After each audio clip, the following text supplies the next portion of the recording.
नमस्कार विद्यार्थी मित्रांनो, आज आपण 11वी फिजिक्स मधील chapter number 1 units and measurement या टॉपिक मधील न्यूमेरिकल्स बघणार आहोत। पहिला न्यूमेरिकल आहे the masses of two bodies are measured to be 15.7 plus minus 0.2 kg and 27.3 plus minus 0.3 kg. What is the total mass of the two bodies and the error in it? Okay, सर्वप्रथम given data आपण लिहून घेऊयात। दोन bodies आहेत आणि त्यांचे मास दिलेले आहेत, म्हणजे m1 इज इक्वल टू, आता इथं m1 कन्सिडर करत असताना हा आपल्याला पहिला जो 15.7 आणि m2 कन्सिडर करत असताना 27.3 हे कन्सिडर करावं लागेल। हे मास आहे आणि हा जो आहे तो त्याच्यामधला काय आहे, एरर आपल्याला दिलेला आहे। म्हणजे m1 किती झाला 15.7 kg आणि त्याच्यामधला एरर ज्याला आपण डेल्टा m1 म्हणूया, तो delta m1 plus minus 0.2 kg। पुढे काय दिलेलं आहे, m2 दिलेला आहे, m2 is equal to 27.3 kg आणि त्याच्यामधला error delta m2 is equal to plus minus 0.3 kg। आपल्याला विचारलेलं काय आहे, टोटल मास म्हणजे कॅपिटल M हा टोटल कॅल्क्युलेट करायचा आहे आणि दुसरं विचारलेलं आहे एरर म्हणजे डेल्टा M कॅल्क्युलेट करायचा आहे। सोल्युशन मध्ये नंबर 1 आपण बघूया, total mass is equal to capital M is equal to m1 plus m2। m1 किती दिलेला आहे 15.7 प्लस m2 आहे 27.3। या दोघांची जर ऍडिशन केली तर ती भेटेल 43.0। हा झाला total M 43.0 kg।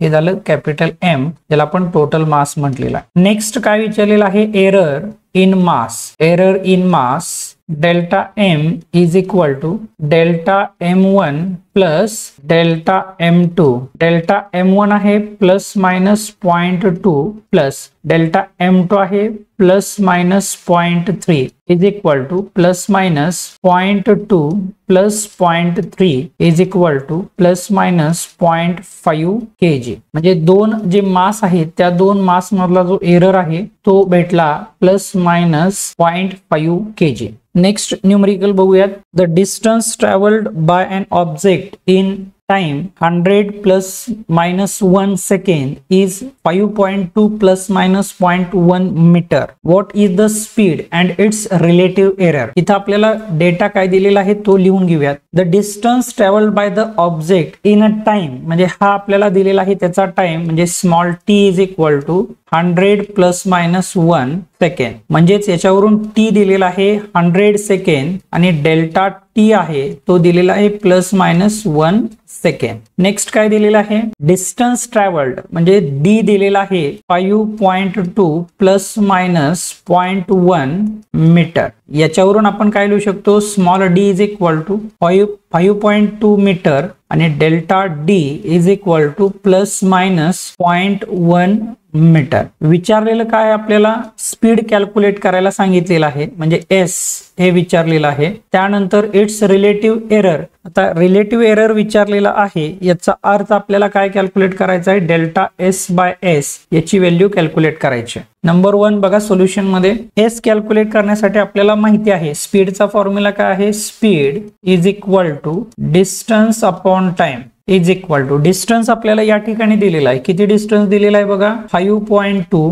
Divided by time दिलेला आहे किती 100 इज इक्वल टू, म्हणजे स्पीडची व्हॅल्यू हे जर कॅल्क्युलेशन्स आपण केले तर हे आपल्याला किती भेटते 5.2 इंटू 10 टू पॉवर, हे 100 वरच्या बाजूला गेलं म्हणजे 100 ची पॉवर आहे इथं +2, ते वरती गेल्यानंतर -2 मीटर पर सेकंड। म्हणजे स्पीड आपल्याला भेटलं 5.2 into 10 to power -2 metre per second. हेच आपण असं लिहू शकतो, s is equal to 0.052 metre per second. हे झालं स्पीड। नेक्स्ट काय विचारलेलं आहे आपल्याला, नंबर 2 रिलेटिव्ह एरर विचारलेला आहे, delta s by s relative error विचारलेला आहे। म्हणजे आपल्याकडे फॉर्म्युला काय आहे बघा, फॉर्म्युला आहे आपल्याकडे speed is equal to distance upon time म्हणजेच s is equal to d by t आणि आपल्याला माहिती आहे हे रिलेटिव्ह एरर मध्ये आपण कसं लिहितो, delta s by s is equal to d म्हणजे डेल्टा d बाय d आणि गुणाकार असू द्यात किंवा भागाकार असू देत त्याच्यासाठी प्लस आपण लिहितो। थेरी मध्ये हा पार्ट आपण बघितलेला आहे, delta T by T. Therefore आपल्याला हा एरर फाइंड आउट करायचा आहे म्हणजे delta S by S is equal to delta D आपल्याला दिलेला आहे plus minus 0.1 divided by small D आपल्याला दिलेला आहे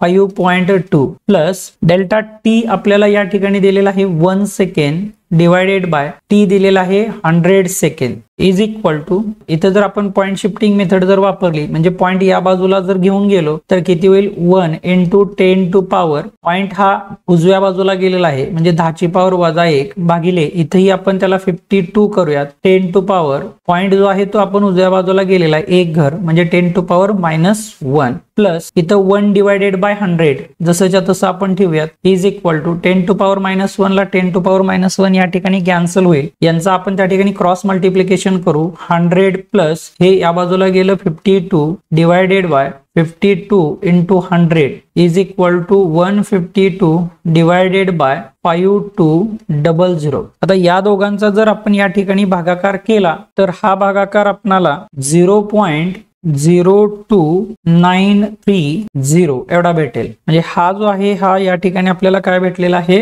याच्यामधला रिलेटिव्ह एरर आणि तो असेल मीटर पर सेकंड, म्हणजेच delta S by S is equal to 0.02930 metre per second. Okay, next numerical बघूयात. An electron with charge E enters a uniform magnetic field B with velocity v. The velocity is perpendicular to the magnetic field. The force on the charge E is given by F is equal to BeV. Obtain the dimensions of B.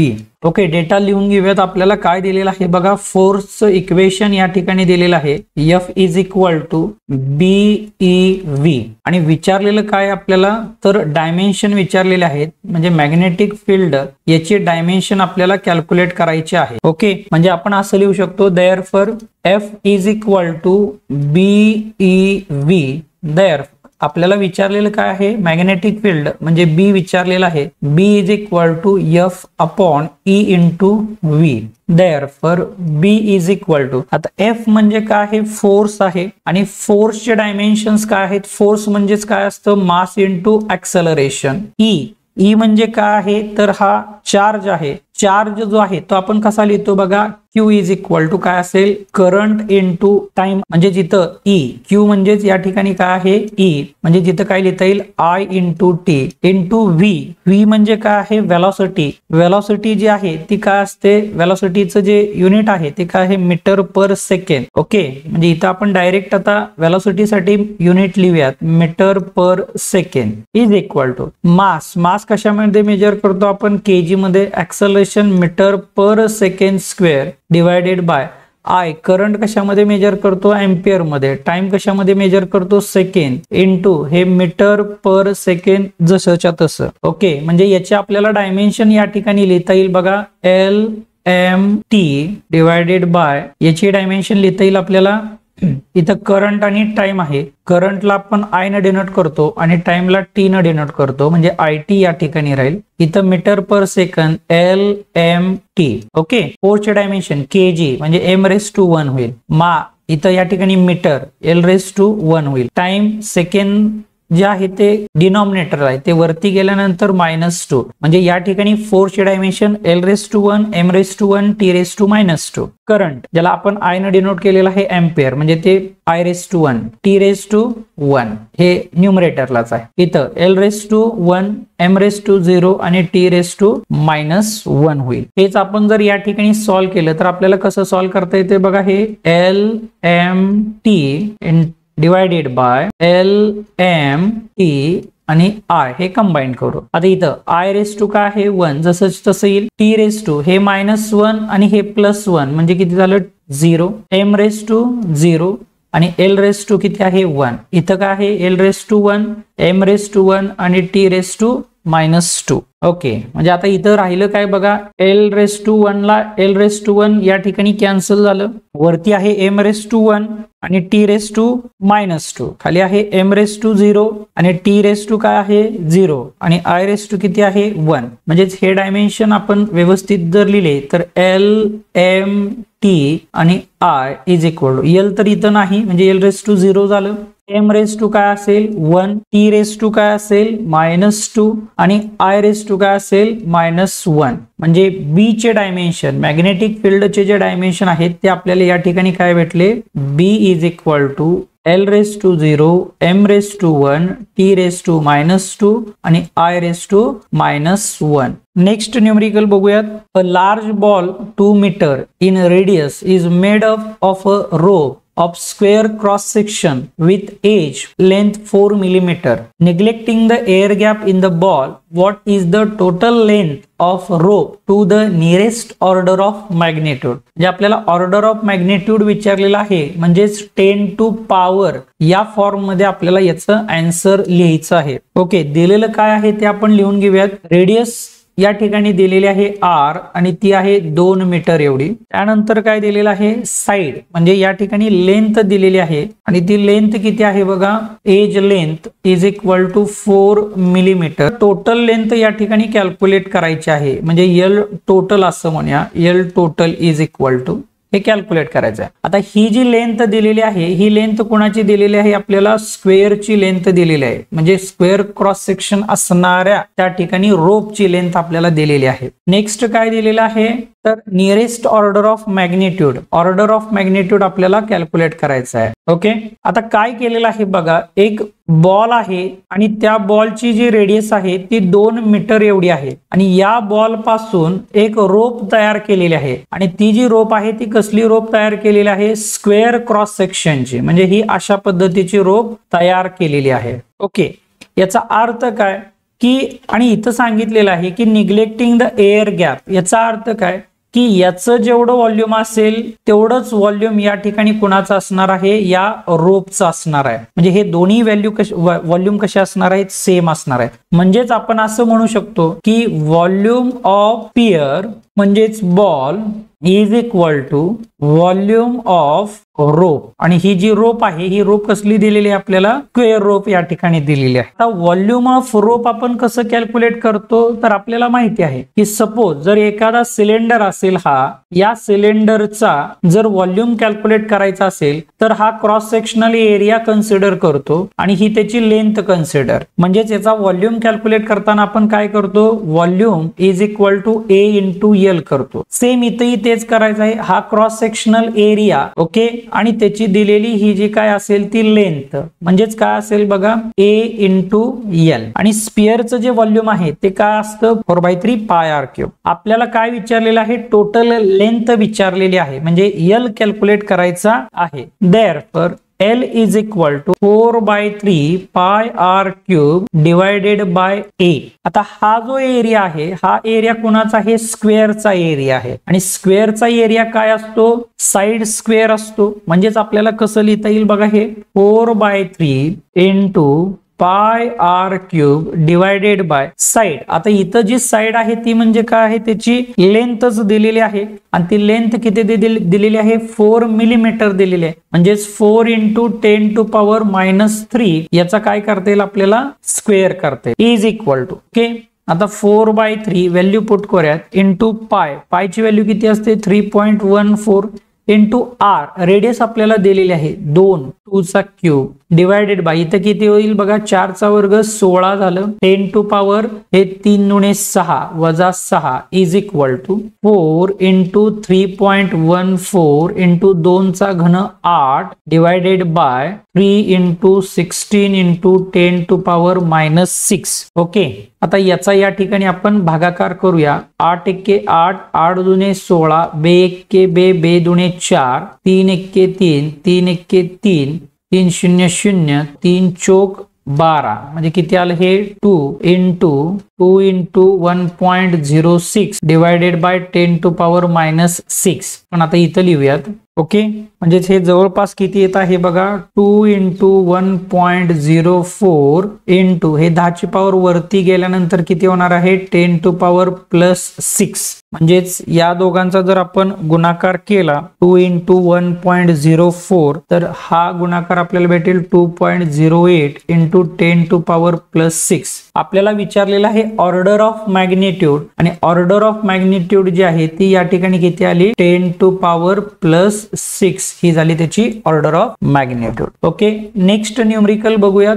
Nuclear radius has a dependence on the mass number A as R is equal to 1.3 into 10 to power -16 A raised to 1/3 meter. For a nucleus of mass number A is equal to 125, obtain the order of magnitude of R expressed in meter. आता इथं दिलेलं काय आहे ते पहिल्यांदा लिहून घेऊयात. R is equal to 1.3 into 10 to power minus 16 into a raised to 1 by 3 meter. Next काय दिलेलं आहे, A ची व्हॅल्यू दिलेली आहे. A is equal to 125. Obtain the order of magnitude of R. Okay, आपल्याला या ठिकाणी काय करता येईल बघा, a रेस टू 1 by 3 मीटर दिलेला आहे. म्हणजेच आपण असं लिहू शकतो, a is equal to 125 a raise to 1 by 3 is equal to, म्हणजेच काय, याचा क्यूब रूट घ्यावा लागेल 125.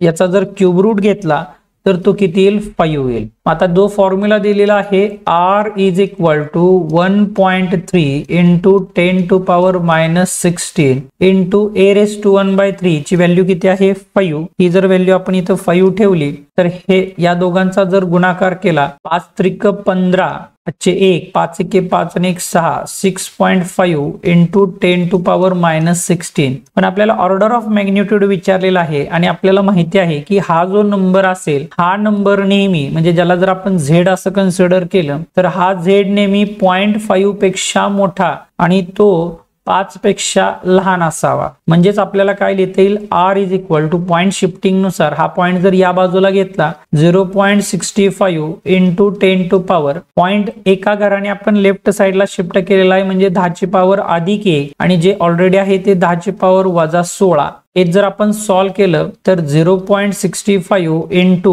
10 टू पॉवर 10 ची पॉवर अधिक 1 आणि 10 ची पॉवर वजा 16, म्हणजे 10 ची पॉवर किती झालं, वजा 15.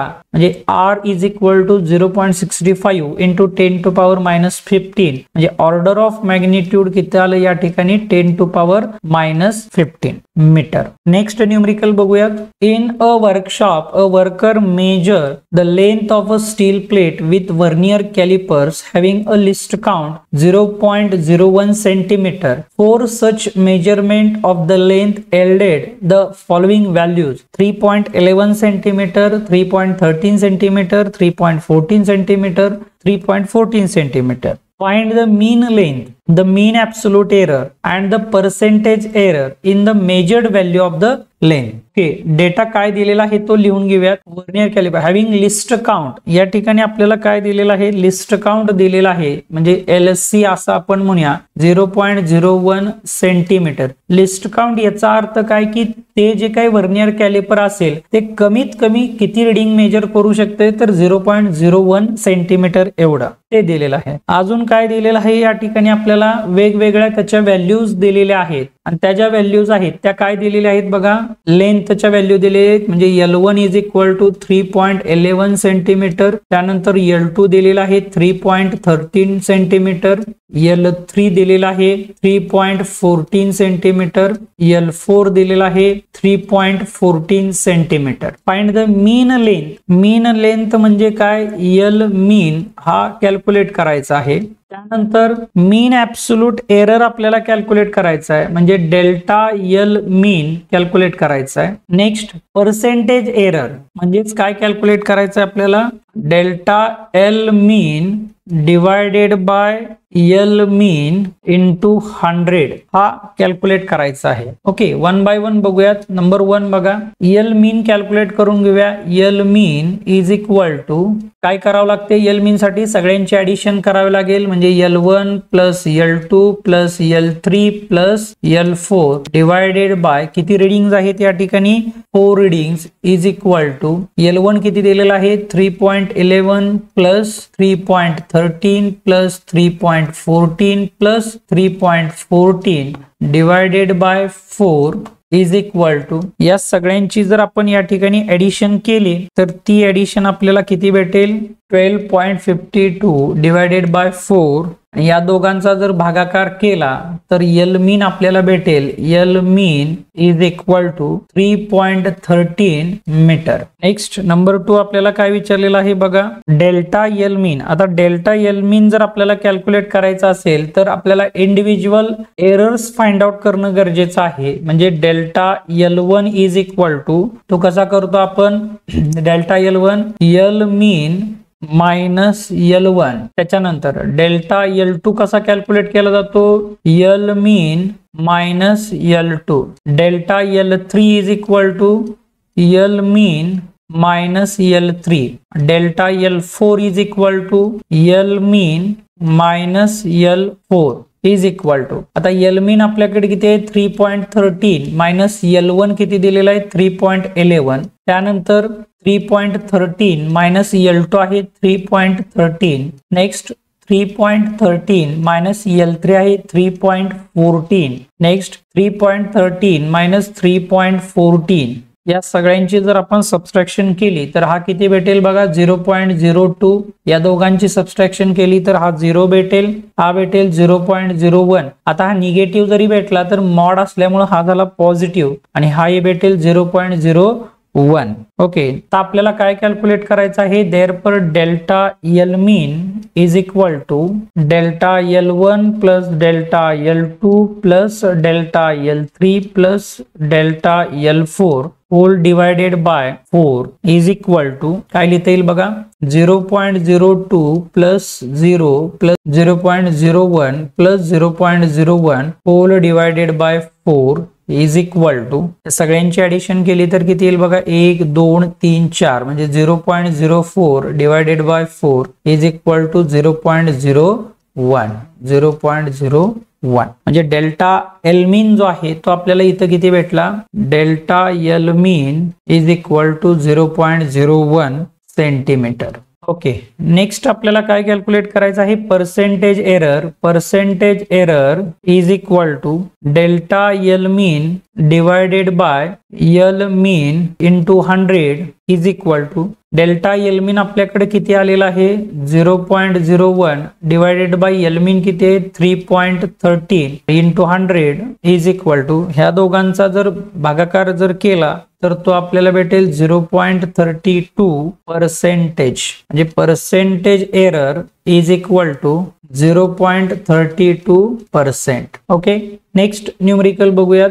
Find the percentage error in kinetic energy of a body having mass 60.0 plus minus 0.3 gram moving with velocity 25.0 plus minus 0.1 centimeter per second. Okay, दिलेलं काय आहे ते लिहून घेऊयात. मास दिलेला आहे म्हणजे m दिलेला आहे 60.0 ग्रॅम आणि त्याच्यामधला एरर म्हणजे डेल्टा m दिलेला आहे plus minus 0.3 gram. Next number 2 काय दिलेला आहे, वेलॉसिटी v दिलेली आहे. वेलॉसिटी दिलेली आहे v is equal to 25.0 centimetre per second आणि डेल्टा v त्याच्यामधला एरर दिलेला आहे plus minus 0.1 centimetre per second. आणि आपल्याला काय विचारलेलं आहे, कायनेटिक एनर्जी मधला पर्सेंटेज एरर. म्हणजेच आपण काय लिहू शकतो बघा, kinetic energy is equal to half mv². Okay, आता याच्यामधला आपल्याला एरर कॅल्क्युलेट करायचा आहे पर्सेंटेज.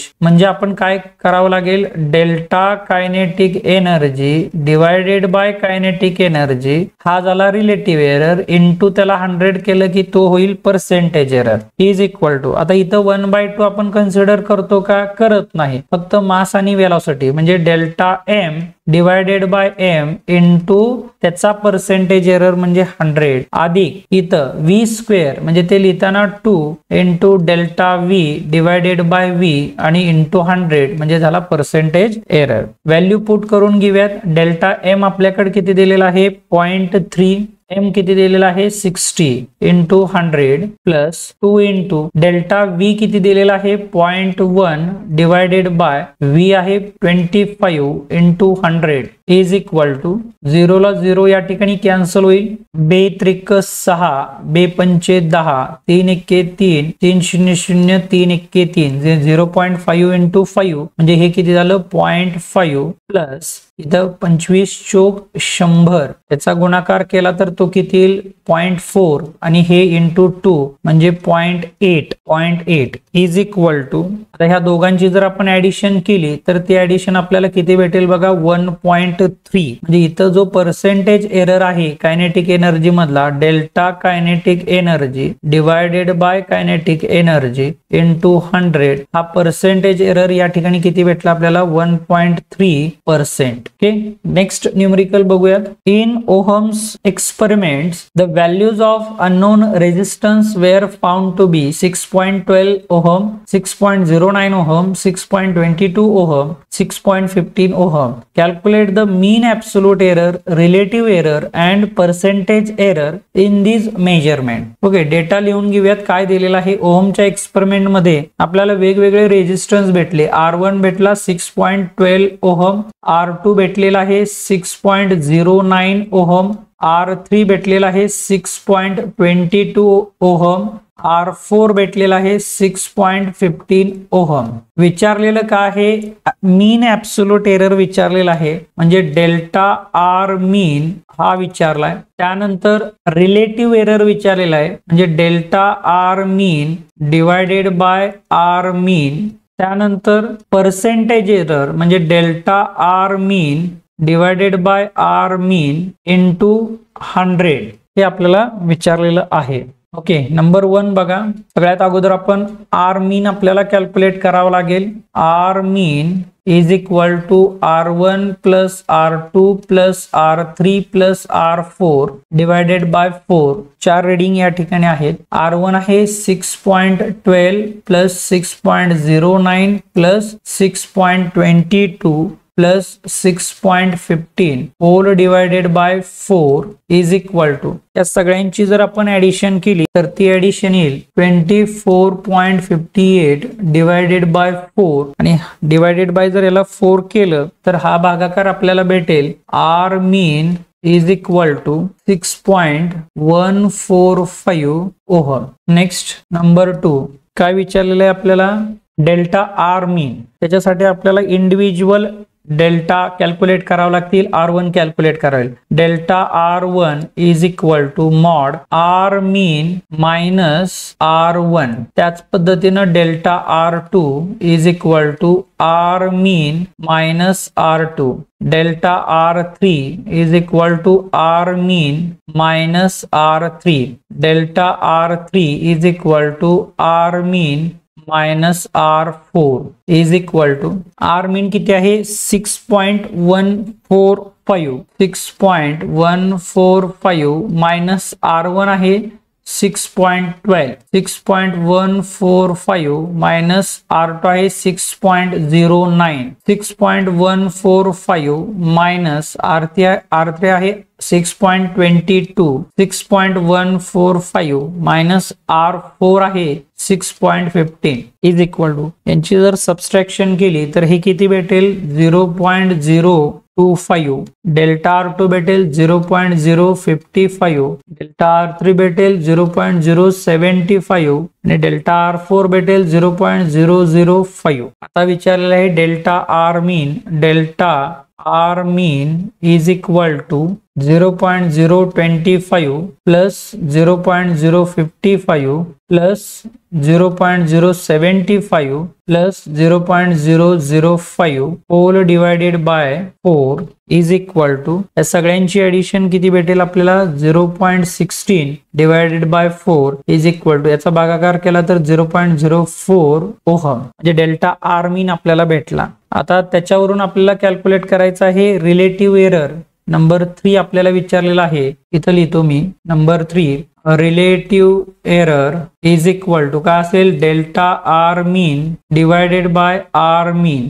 डेल्टा आर मीन आहे 0.04 डिवायडेड बाय आर मीन आहे 6.145. हा जर भागाकार केला तर तो आपल्याला भेटेल 0.0065 ओहम. हा झाला रिलेटिव्ह एरर. यानंतर आपल्याला काय विचारलेलं आहे, number 4 percentage error. Percentage error is equal to relative error into 100. याला आपण पर्सेंटेज एरर म्हणतो. रिलेटिव्ह एरर आहे 0.0065 इंटू 100 इज इक्वल टू 0.65%. हा झाला पर्सेंटेज एरर.